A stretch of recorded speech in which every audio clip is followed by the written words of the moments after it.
Chi-Chi is a Brahma, so she has fuzzy feet. She has feathers on her feet. And this little one, Maggie, she is a Buff Orpington. And Guinevere is a Silver Wyandotte, or... In the garden today.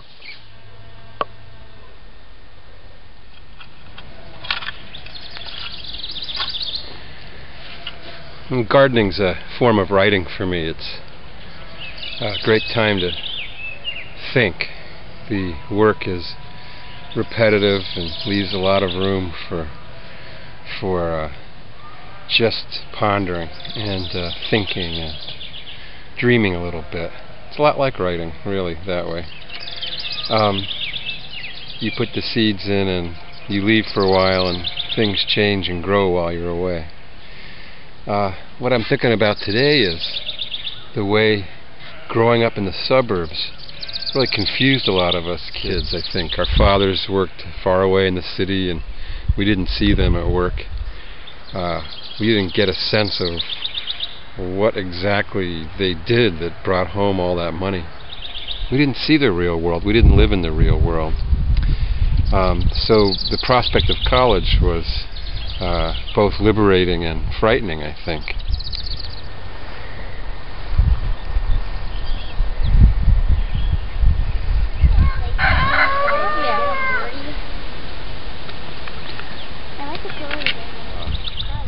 The Vietnam draft hung over our heads, and there was the very real prospect of going to war. Also hanging over our heads was another new thing, which was the corporate cubicle.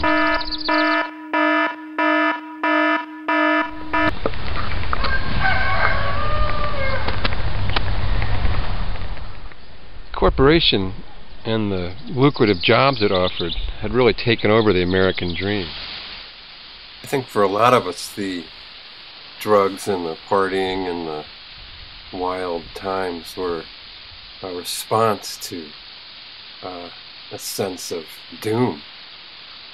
I forged an identity as a rebel and an iconoclast, and but when I went to college, I was stuck with that identity in a way. The truth is, I was a pretty down-to-earth kid.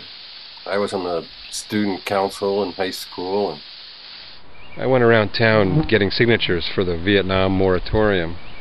I was part of the homecoming parade. I helped build the float and all that stuff. I wasn't a jock, though I did play sports. I mean, I was on the soccer team, didn't do well. I was on the track team, very fast runner, always in sight of my brother's 100-yard dash record, 10 flat. I think I hit 10-1. Coach was very proud of me. But I was in search of something ineffable, something undefined, something the beatniks had gotten close to, and already the hippies had done a lot. You know, there was a lot of kind of flowery thought out there. The anti-war stuff was very attractive to me. But I was also a concrete thinker, an excellent student, good grades, and headed for the best colleges, but I didn't try very hard.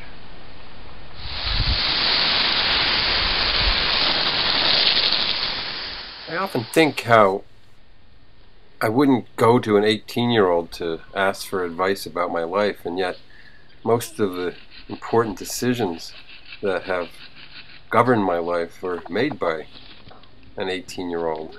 Myself, a particularly callow 18-year-old who yet had some ideals. You know, I loved art and music and writing and thought those were the paramount values.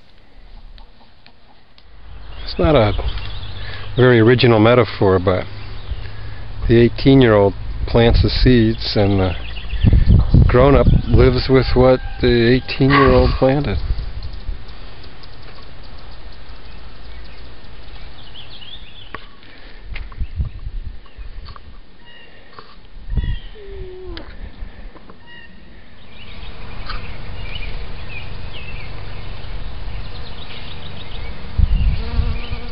Ithaca was a great town for me.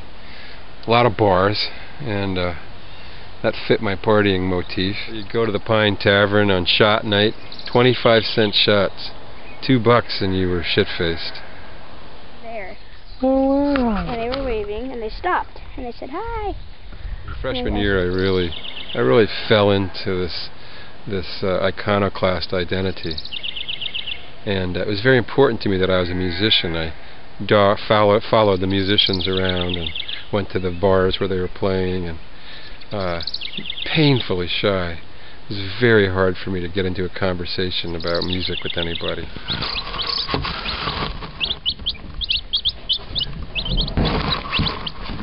So one day I'm in my dorm. Valentine, which it only occurred to me later was the troubled student housing, really. I mean, everyone needed a single. It was all the neurotic people. And me? I mean, I don't think I understood how much I was struggling. Just watching a sharp-shinned hawk fly by here.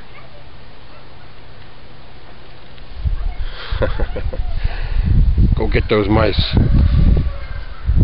Anyway, one day we had a party down there, and a band called Klondike played. And there's this guy, Don Green. Seemed kind of square to me, but people often do at first when I meet him. You know, especially at that age, when you're insecure, you're pretty sure everybody's really cool except for you. Or on the other hand, that everyone's a jerk except for you. It's always a flip side of the coin. The reason you're so shy is that you yourself are a snob, and you're sure other people are judging you the way you judge everyone. Anyway, I got up bravely, talked to Don Green, and he was dismissive, of course, but there was an old piano sitting there. So after their gig, I sat down and I played some kind of wailin' boogie-woogie, and he walked right up to me and said, "All right, come to our next practice. We want you to join the band."